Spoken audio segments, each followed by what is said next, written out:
Coming up on this episode, I'm joined by my FanSided colleague Josh Cornelissen to discuss all the big names to monitor from a Golden State Warriors standpoint before the February 8 trade deadline. Had a great conversation with Josh. We brought some different trade proposals to the table that were certainly fascinating, and I thank him again for coming back to the podcast and sharing his expertise. Before we get started, if you haven't already, if you could subscribe to the YouTube channel, that would be greatly appreciated. Nearing 300 subscribers, and the support from you guys over the last couple of weeks has been insane and amazing. So I thank you again. You can follow me at POK252. That's POK252 on Twitter. Also follow Josh at Cornelissen NBA as well. Let's get into it.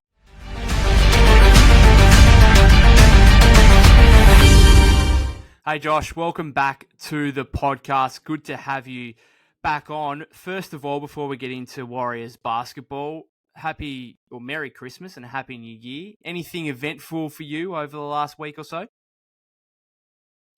Yeah, great to be back, Peter. Thanks for inviting me back on the podcast. Yeah, nothing eventful. It was just a nice time spending it with family. Got two little boys, and they just love to open their presents, my presents, everyone's presents. So it was fun just kind of having a traditional Christmas morning with them. It was a good time. Yeah, absolutely. I feel like for me, like mid-20s now, no kids, Christmas can be a little bit boring because you don't have that same kind of entertainment, opening presents and whatnot Christmas morning. So that's one of the things looking forward to having kids. That's what I'm looking forward to be able to see them on Christmas morning and be as excited as I was as a little kid. I wanted to get you back on today to go through some trade speculation discussion about the Warriors, because obviously their season to date not going overly well, quite disappointing. They're going to be in the market for some kind of move here before the February 8 trade deadline. Before that, though, have you got any general thoughts on the Warriors season? 15 and 17 at the moment, 11th in the Western Conference. Obviously, incredibly disappointing. But yeah, what's been your major takeaways, I suppose, so far? Yeah, honestly, it's kind of frustrated. I mean, I feel like it's a frustrating season. They're not completely falling apart.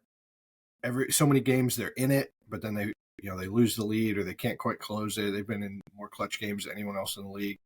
So you get so close and then can't do it. And players that should be playing well aren't playing well, and rotations are confusing, and there's not an easy answer.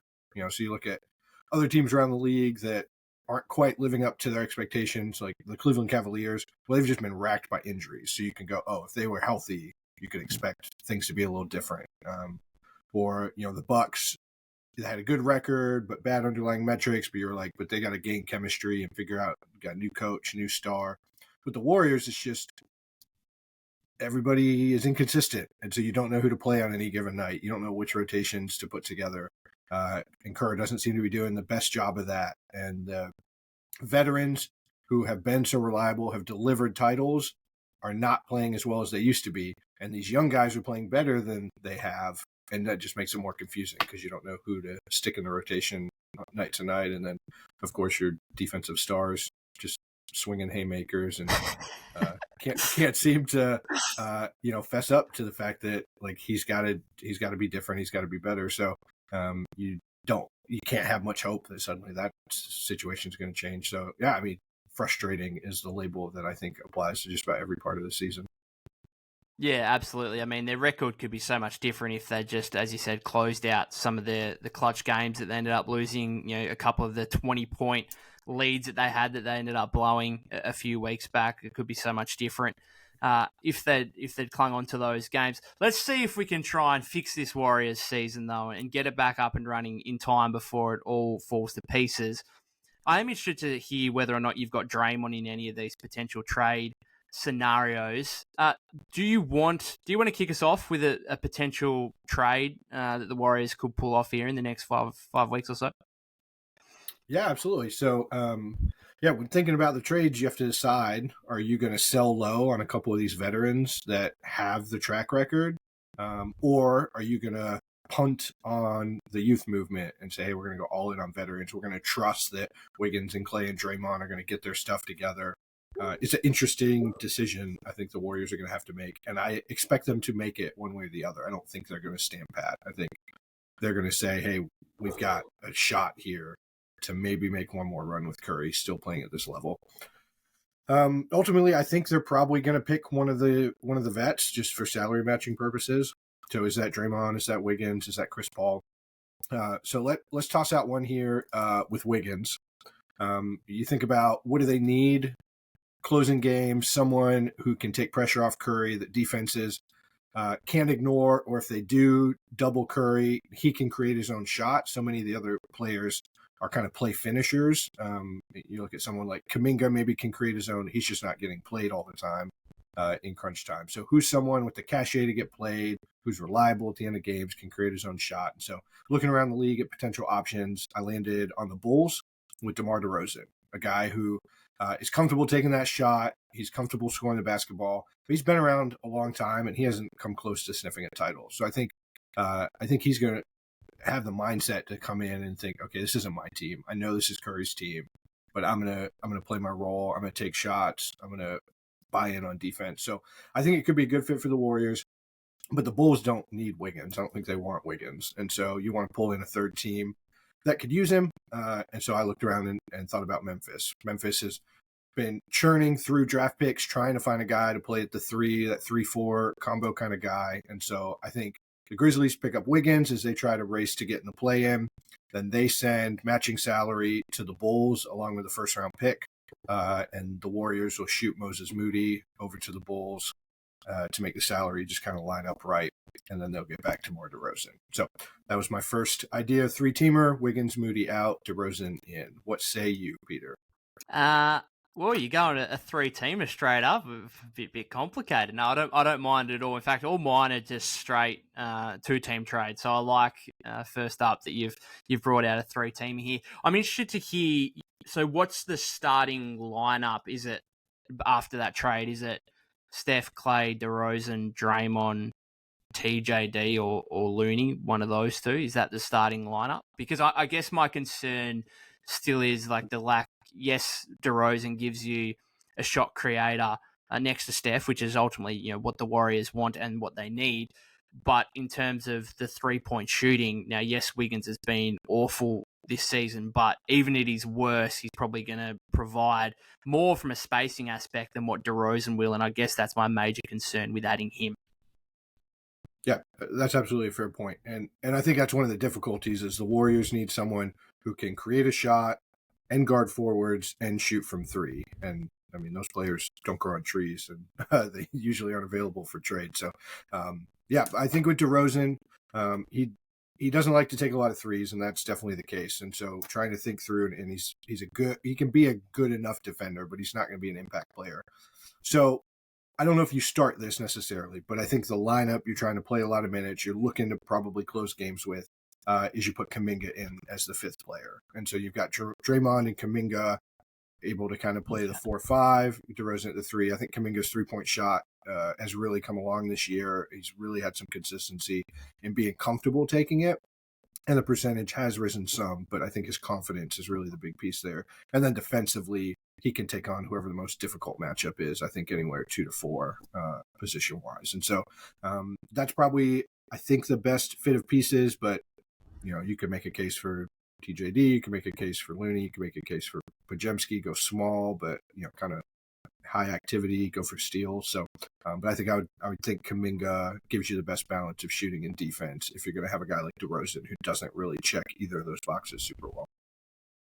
Yeah, I suppose for me and for the Warriors, they've got to factor in here. If they do want to trade Wiggins, how comfortable are they with JK being the immediate point of attack defender? Now, obviously, they've got Gary Payton II. Pods can maybe do it a little bit, but GP2 is going to be a situational player that plays 10 to 15 minutes kind of thing. Like JK, can he play that role for the Warriors? And that's something they're going to obviously have to toss and turn with over the next few weeks here. I've got a few that include Wiggins, and I've also got one with the Bulls that doesn't include Wiggins. So I'm just wondering what I should start with here. Let's stay on the Bulls here. So this is actually, I think I saw a similar one. In fact, it might have been somewhat the same on somewhere on the internet over the past week or so. So it's Chris Paul, Moses Moody, 20 unprotected first round picks in 2026 and 2028, for Vucevic and Caruso. Now, initially I kind of thought, no, I don't think the Bulls would do that, but I always come back to, like, this is obviously a veteran Warrior team. Now, yes, their young players have looked okay, but those first-round picks in, like, 2026 and 2028, if they're unprotected or even slightly, let's say, top 3 protected, they have to have some significant value. Like, 2026, Steph's going to be 39. 2028, he's going to be 41, probably retired by that point. If I was a rival team, you'd have to be thinking that those picks could be incredibly valuable. And so, as much as initially I thought Chicago wouldn't go for that, I think it's somewhere in the realm of possibility, and maybe even to the point where the Warriors might say, no, we're not mortgaging our future with those 2 picks, particularly if they're unprotected or lightly protected, for 2 high-end role players. Like, I don't know where you want to sit Vucevic kind of thing. I would say he's a high-end role player, and he probably would be on the Warriors. But I think they're great fits for the Warriors, and they don't necessarily fit the bill like a DeRozan would as a second shot creator, as a second guy as such next to Steph. But I think like Vooch, Dre would complement each other perfectly in the front court at the 4 and the 5. Obviously, Vooch is a great rebounder, not much of a rim protector or shot blocking presence whatsoever, but of course you've got Dre to kind of complement that, as I said. And then Vucevic has shot the ball poorly. I think he's about 28% so far from 3 this season, but usually he's around league average, and he can provide some space there for you at the 5. So I don't know what you think about that one. Obviously with Caruso as well, I think he's just a perfect fit for a lot of teams with what he can do. And I just wonder if you pulled that trade as well, then you've still got Wiggins, you've still got Kuminga, Pods, TJD, whatever. And I wonder if you could put another package together for someone else, because if you brought Vucevic and Caruso in, then maybe that makes Looney expendable, because you'd still have like Vucevic and TJD as your 2 centers. You probably wouldn't have a need for GP2 if you've got Caruso. Maybe their contracts and Kuminga. I mean, those 3 contracts get you between 20 and 25 million. I don't know who would be out there in that range you could possibly get. But I think it's a move that you could make with the idea of a second one coming shortly after, if that makes sense. Yeah, it's an interesting one. I hadn't thought about Vucevic really as a fit on the Warriors because, well, he's having kind of a down season. He's getting up there in age. But also, I don't know, other than rebounding, what he's bringing that Dario Saric isn't. I think Saric has kind of gotten lost in all the muck and mire of the Warriors season, like how well he's playing, the chemistry he has with Paul. And so I don't know if that's much of an upgrade. And then you look at how Caruso is kind of a hybrid of what Pods is giving him and what Gary Payton will give them. And so is it enough of an upgrade to get that into one player who can be on the court at the same time to give up those 2 picks? I do think those picks are valuable. I think you're right. There's a pretty big cavern waiting for this Warriors team. Curry retires. Clay, I think, he's going to probably decline faster than he hopes because of those leg injuries. I think that Draymond is either physically going to decline or he's going to get himself kicked out of the league or whatever is his desired way to go out, however he wants to go out. I think that there's pretty big disaster potential if you look out like something like the 2028 pick. And so I think it does have a lot of value. I think the Bulls would do that deal. I don't know if it upgrades the Warriors rotation enough because I really think that Vucevic, I think he's nearing the end of his ability to be kind of a high-end player. And so does that really give you much more than what Saric is giving you? I don't know the answer to that. So, and the Warriors, I mean, they're the best rebounding team in the league, or they were right there a couple days ago without Vucevic. And so I think that rebounding probably isn't the thing they have to chase after. So in that case, I don't know necessarily why it would make sense for them to say, hey, let's throw in our big assets to get him back. Caruso would be a great fit. I just, the way Podziemski's been playing, the way that Peyton has played for them in the past, including in that title run, I just don't know if Caruso gives them much more than what they're giving them. If the shot is real for Caruso, I mean, he's shooting 45% from 3 this year. Maybe he makes sense, but I think the Bulls are going to extract a pound of flesh for whoever goes after Caruso, and I just think the Warriors probably have needs in other spots. But going after Caruso is not a crazy idea, so it's an interesting one. Yeah, I suppose I kind of get sucked into the thought of, okay, what would a floor spacing 5 look like for the Warriors around Steph? And as good as TJD has been, he's really just an upgrade from Looney on both ends of the floor in terms of what they do on the interior. And so Vucevic, as I said, he's only shooting 28%, but he has been a good three-point shooter in the past. Maybe I just haven't watched enough Chicago basketball this season. I think he's averaging 16 and 10, so his numbers are okay.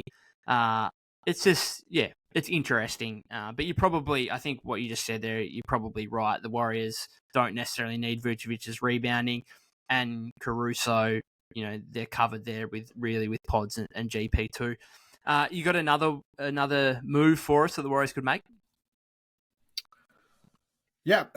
So one, I just want to let you know that I'm overturning every stone trying to get help here. So I looked around the internet to see if there are any ideas I hadn't seen, and I found an interesting one. Fanspo is they've got a trade machine that's really helpful, really intricate. But they also they've got like a forum where different people toss out trades, and someone asked ChatGPT to make a trade for the Warriors. So I'm going to share this one as clearly the solution. AI has solved the Warriors' problems. They're going to go to Indiana, and they're going to say, hey, give us Miles Turner and Andrew Nembhard to get that stretch 5 you're asking for, but still rim protection. Mm-hmm. You get a backup point guard, young, good defender. All it's going to cost you, Andrew Wiggins, Moses Moody, 2027 first, which obviously makes no sense because it locks up like 4 drafts if you do it that way. But and then 2 seconds. So basically shoving a bunch of assets in for Turner and Nembhard. What do you think about Chat GPT? How they do on their Warriors trade? Well, I mean, I just don't think you're going to trade Wiggins for a center. I don't think you're going to do it. Like, the Warriors need wings. So as much as I said in relation to Vucevic, as much as I'd be interested in what Miles Turner could bring the Warriors, I don't think he's particularly what they need in terms of giving up Wiggins, who, again, we're talking about the primary point of attack defense for the Warriors. I don't really see that happening. I don't know what use Nembhard's going to have on a team full of guards. Steph, Clay, Pods, CP3, GP2, if you want to put him in that. Like, I don't know what. Is he going to be a fourth stringer behind Steph, CP3, and Pods? Like, I don't really see that as talented as you might be. So I don't know if you had any different thoughts to that, but it's certainly a no from me, I would have thought. Thanks, AI. Yeah.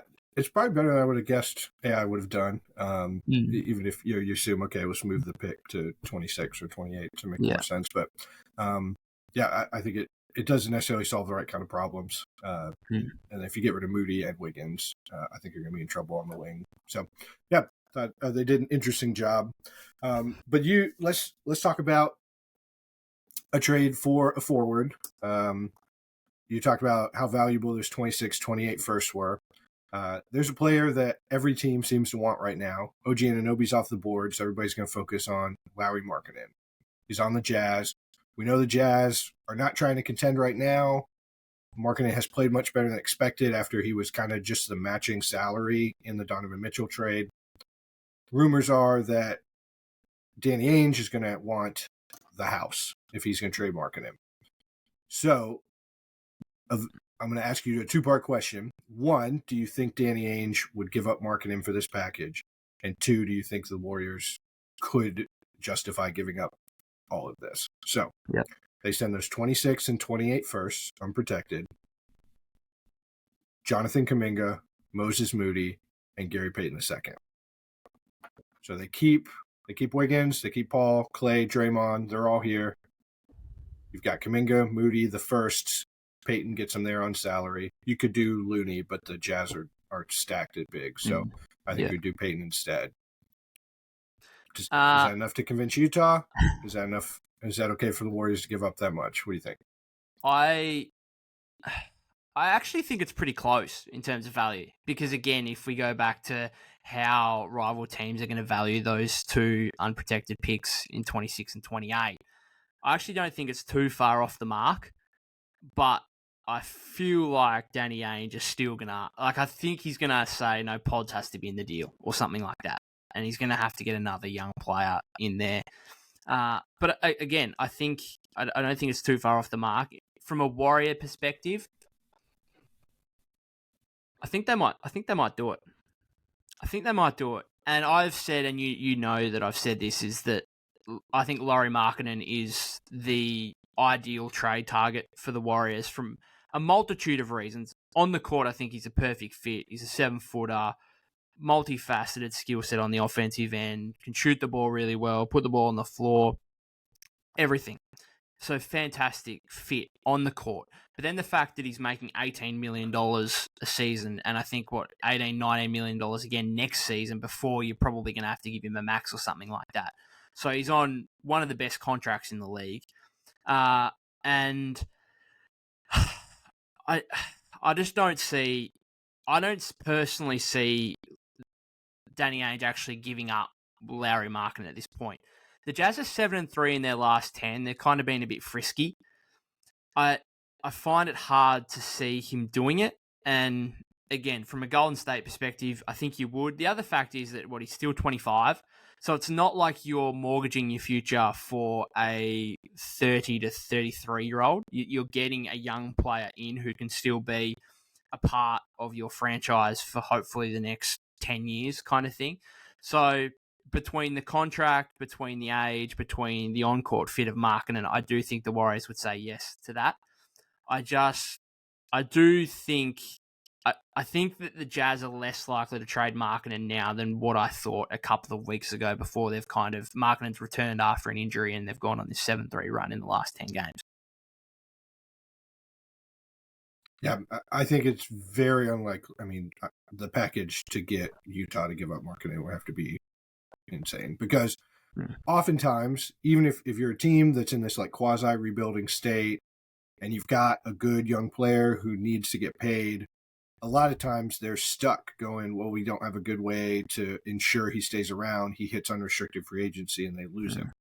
But that's not the case here because next year they've got cap space, so they can just renegotiate and extend Markkanen's deal and keep him around. And everything he said is that he wants to stay around. So I think he makes sense on the Warriors. I think he makes a lot of sense on the Warriors.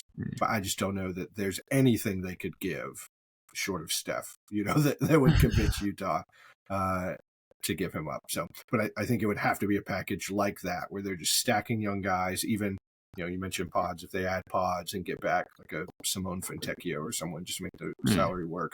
Yeah. Even that, I think Danny Ainge is going to walk away. But I think it's really intriguing if it was a way, and I think the value's close enough that you could entertain it. It's not like they're going out to try to trade for Embiid or something. So I think it's conceivable. I think if you added Pods to that deal, as you said, and then just made the salaries work, whatever, I do think Danny Ainge would have to have a long, hard think about that. Because, yes, Lauri Markkanen can say all the right things now, but who knows what could happen in 12 months' time. And if there's even a slight thought of, okay, are we going to be able to hold on to this guy long term, there's not going to be a better point right now to trade him because his value is probably at its highest peak as it's going to be. Like the closer you come to your expiring contract, like the less teams are going to want to give up because they're going to have the same question of, okay, is he going to re-sign here in free agency, which I think is the issue that the Raptors are facing now with Pascal Siakam. Like I think they could have got a big haul for him last trade deadline, and now they're coming into this one and they've got the issue of, teams wanting to trade for him are thinking, well, is he going to re-sign in free agency? And therefore, do we want to give up valuable assets for what could be a 3-month rental?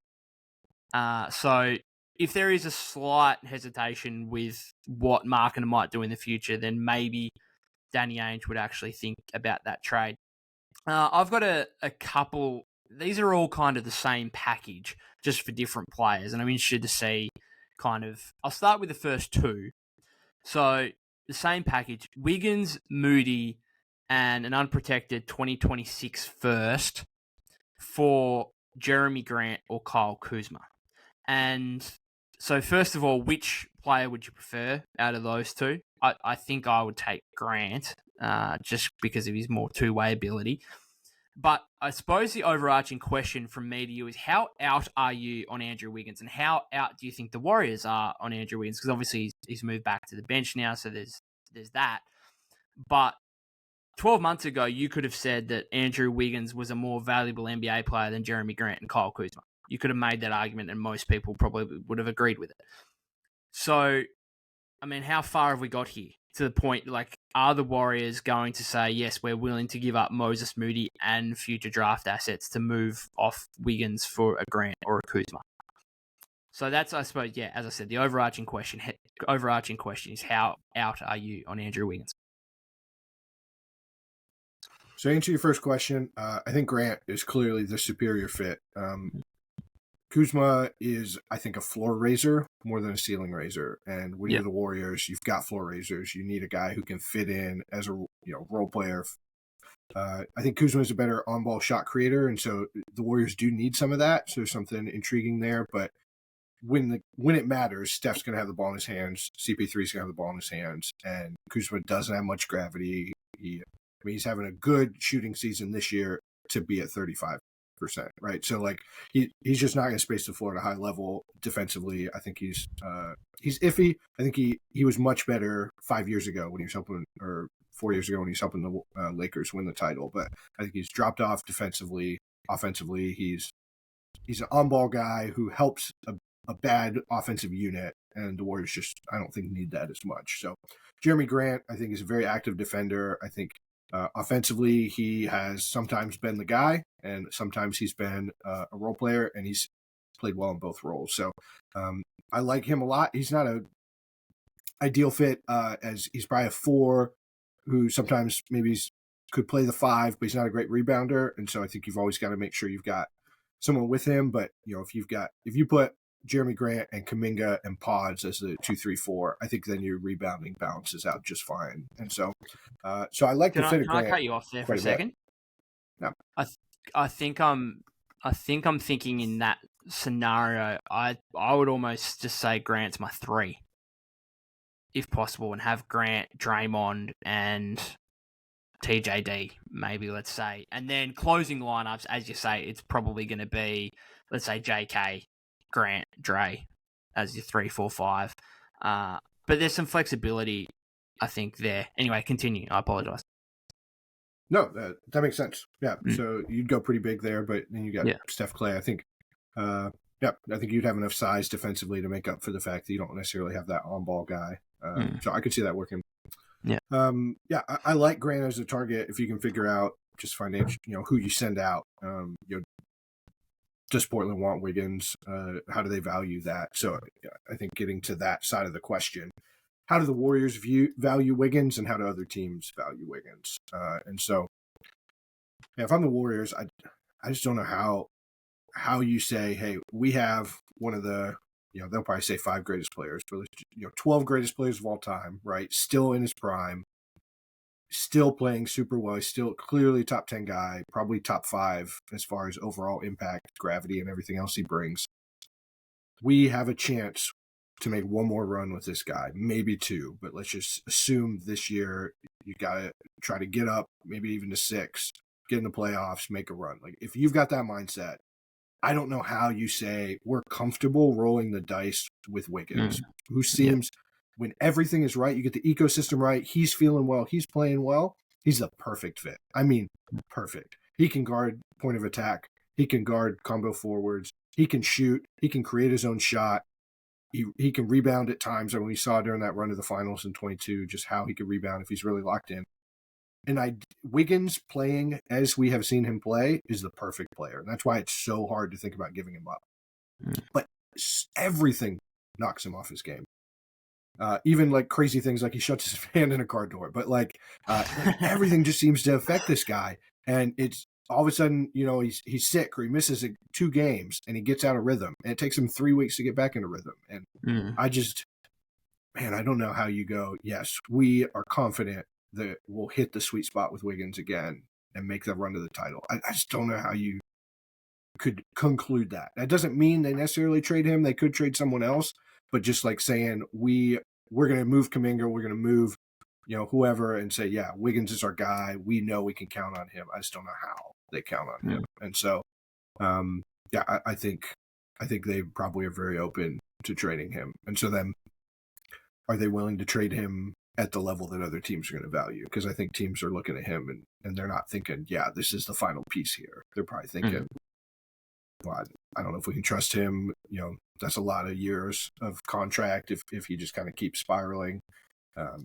So I think you probably have to do something like this, where it's Wiggins and it's a pick, or Wiggins and Moody, or Wiggins, Moody, and a pick. So, I think it stinks because Wiggins is the perfect archetype. I mean, he was the way teams were, coveting OG Anunoby over the last month. I mean, they were doing that about Wiggins, thinking that maybe he'll hit the market before he, signed his extension. So, it's tricky. You have that sliver of hope if Wiggins from 2022 can come back. He's exactly what the Warriors need. But I just don't know how you can go, yeah, we know that Wiggins will show up when we got to run those 16 games to the title. And you can't wait. Like, Steph's nearing 36 years of age. As you say, you can't sit around and hope and pray that Wiggs of 2022 playoffs is going to return. You just can't do that. And so, as you say, it is a very tough position to be in when you've got that factor and you want to try and prioritize Steph, but you're also going to have a hard time moving Wiggins for a Jeremy Grant or Kyle Kuzma, who you could argue Wiggins is better than when he's at his best. And so moving him and Moody and a pick for those guys would be a bit of a struggle. I don't really know where I land on it, whether or not I'd actually do that from, either standpoints. Would Portland do that with Grant for Wiggins, Moody, and a pick? Would the Warriors do it? I don't know. Maybe it's a move where both teams say no. Not sure. You got anything else for us? Yeah, so here's my big one. All right. So the talk du jour has been the Raptors. They broke the floodgates open. They moved Anunoby. I think there was a lot of conversation about, was Anunoby a target for the Warriors? I think obviously the wing defense was attractive. I think the shooting is attractive, but I think that he's not. He doesn't make decisions very quickly on offense, and so I think it would be hard for him to thrive in the Warriors system.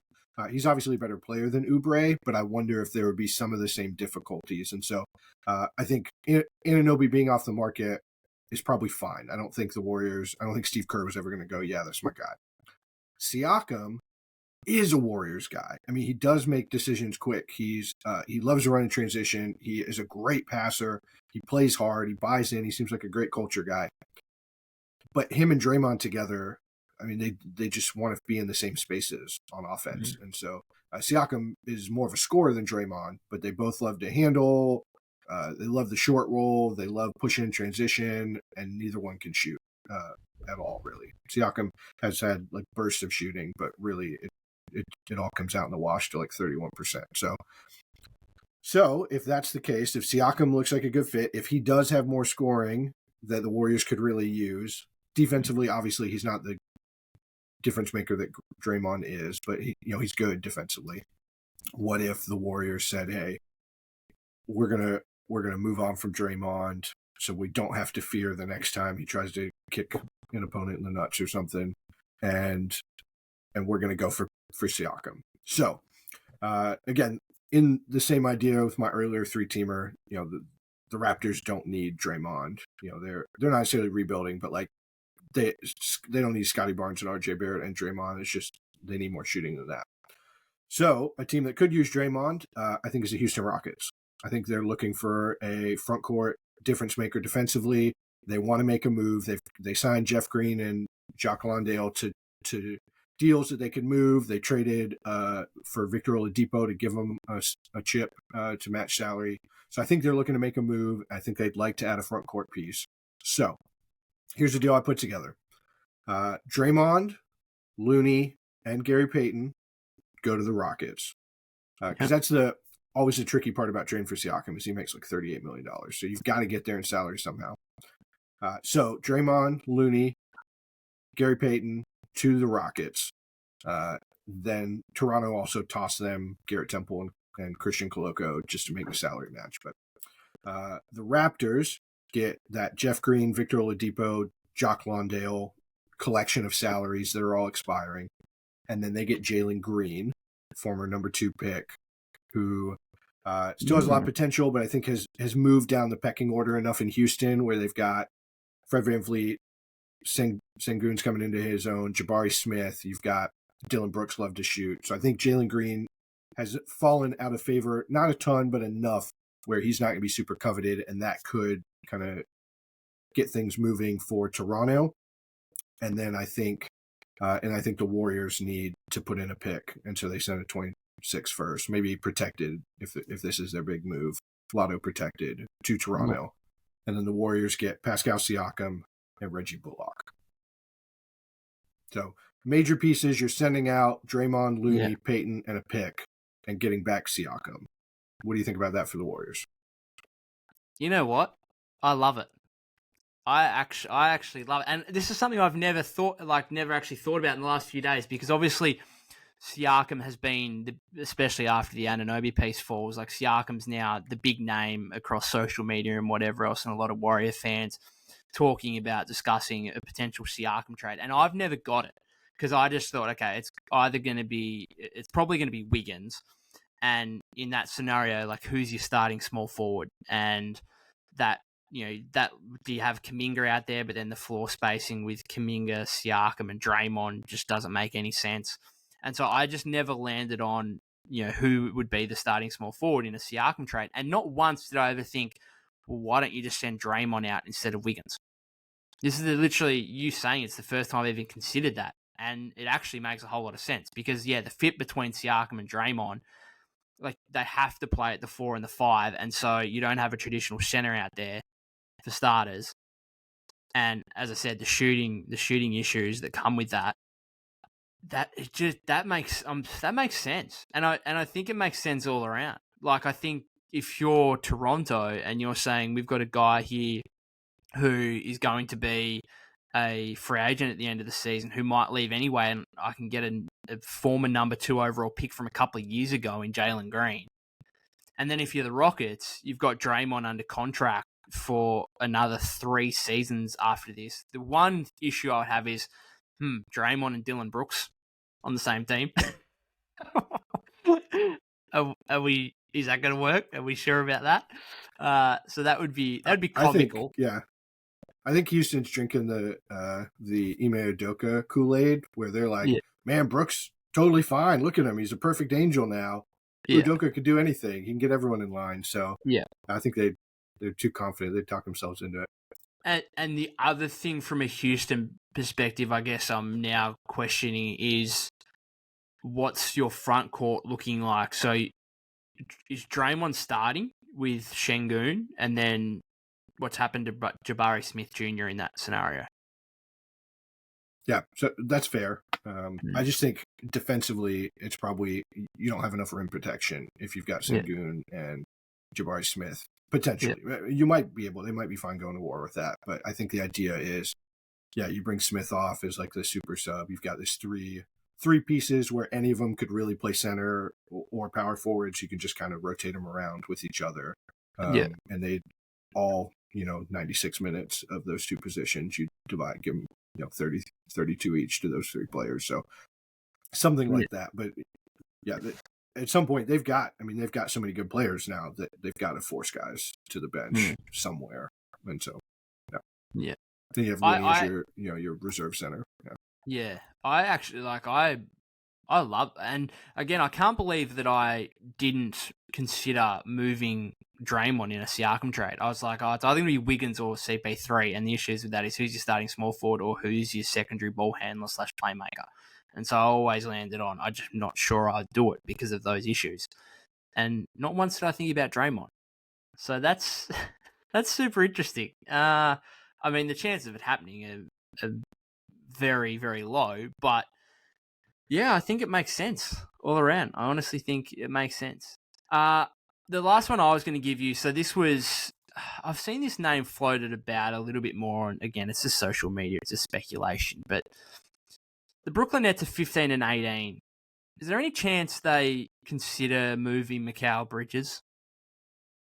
And so in this scenario, it's the same kind of package for me. Wiggs, Moody, but for Bridges, I think you'd probably have to give up both 2026 and 2028. Probably unprotected first round picks. What do you make of that? Because I think he would be better than Grant and Kuzma. And I think he more fits the bill of, because obviously at the end of the day, the Warriors need a second guy next to Steph. And can Jeremy Grant or Kyle Kuzma be the second best player on a championship team? I doubt it. Maybe Grant could be at a stretch. Like when the Warriors traded for Andrew Wiggins in 2020, I don't think anyone at that point was saying this guy could be the second best player on a championship team. So maybe Grant at a stretch, but that's probably unlikely. Bridges, obviously, of that trio, is more likely to be the second guy on a team that makes a deep playoff run and can be a guy that gives you 20 points a game, obviously elite defensively as well, can fit perfectly in there at the small forward spot. Yeah, I wonder whether or not Brooklyn would consider moving him. I suppose the big issue, they don't own their pick this year, do they? So they've got really no need to tank, but obviously bringing in Wiggins, like, he'll be helpful, and so they're not necessarily going to completely bottom out in that scenario. I don't know, any thoughts there? I mean, from the Warriors side, he absolutely makes sense as a target. I think you're trying to find, as the Warriors, a guy who can take on the most, intimidating perimeter guy, whether that's point guard or small forward, whatever, and also provides the shooting. You've got Peyton, who does a great job of that, but he's not shooting. You've got, Pods has shot really well. He rebounds, but point of attack defender, I mean, he lacks the size. Bridges is perfect. I mean, he's the ideal 3-and-D guy who also has shown he has real on-ball scoring chops. So I think he'd be an excellent fit. And I think then you're not worried about Moody and Wiggins going out in that deal because, then you've got Bridges stepping right into those roles. So do I think the Nets trade him? Absolutely not. I think I think he's continued to take steps forward. He's on an incredibly valuable contract. And, I think even though they're not doing excellently right now, I mean, he's only 27. And so they can say, hey, we're going to flip this around. We're going to be a lot better in 2 years. And Bridges still be 29, fully in his prime. And so I think they're looking at Nick Claxton in the middle, Mikal Bridges on the wing as, hey, we're building something around these two guys. I could see him trading Cam Johnson. I could see him trading Dinwiddie, of course. I think they're going to say, hey, whatever we do, we're going to try to build around these two guys. So I don't think they're looking to trade him for anything, let alone, those picks are nice, but there's not like one blue chip asset where you're like, yeah, this is something we can really build on. That's how the Raptors talked themselves into moving Anunoby because they viewed quickly as that kind of guy. And so I think there'd have to be this like blue chip prospect kind of guy where it's just like, yeah, this guy could easily be a top 20 guy in the league. And then, I think that's past Wiggins by. Moody, I think, is being underutilized, but he's not that guy. And so you'd have to go, can Brooklyn wait to see if one of those picks becomes that kind of guy? I don't know that they do that. Maybe, but I don't think they'll do that. So I think whatever the moves they're looking to make, they can't tank. Like you said, they don't control their draft for the next 5 years, starting this year. So, like, they're not going to tank.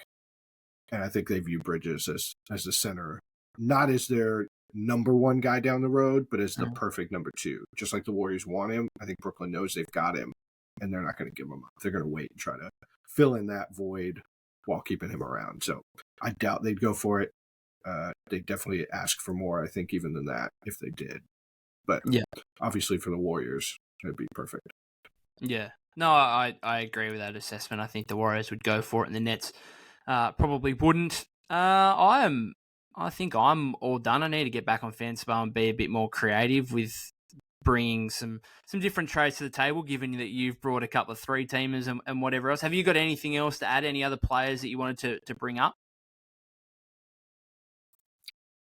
I think we've talked about some of the big names. I think Markkanen, obviously, Mikal Bridges, those are like pipe dream guys, but could be really attractive. I think Siakam, Jeremy Grant, those are kind of the names that maybe are more likely. I'll toss out an interesting guy, Bogdanovich on the Hawks. I think could be an interesting guy who can create some offense. He can shoot, give him another offensive scoring threat.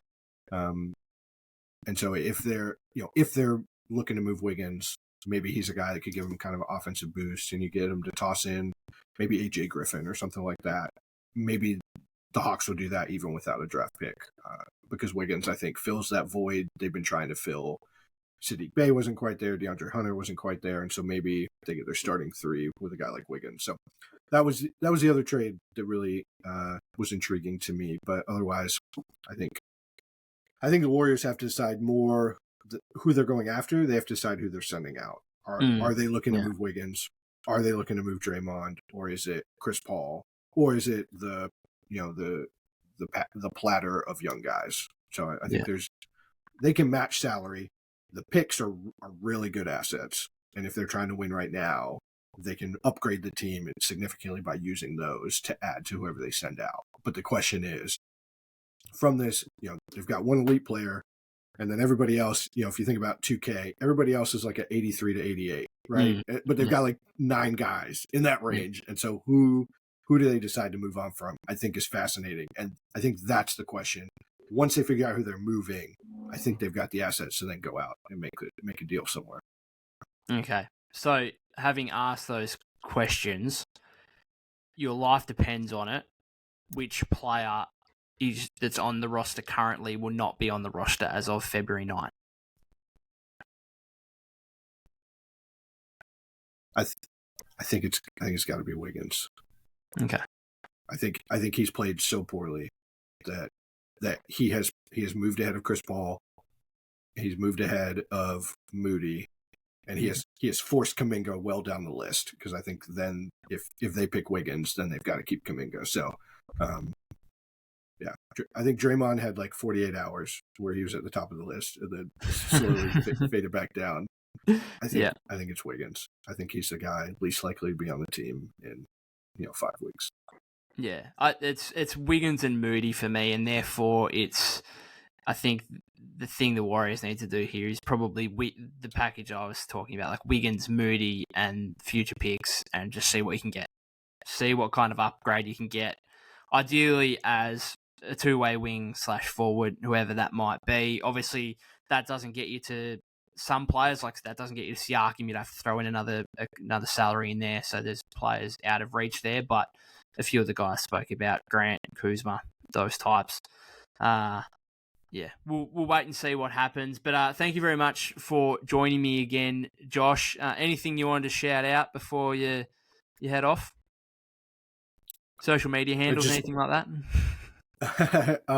Cornelissen NBA on X, I guess. I don't post a lot, but I do a lot of retweeting of interesting graphics and stats I see around the league. So it could be worth checking those out. Not of my own creation, but of my own passing along. So, but otherwise, I write a lot for King James Gospel, a lot for Blue Man Hoop. So check out what I'm writing over on FanSided. Absolutely. Brilliant stuff. If the Warriors do make some kind of move here, whether it be big or small, whatever it is, might have to get you back on to do some post-trade analysis. Thanks again, mate. Absolutely. Take care.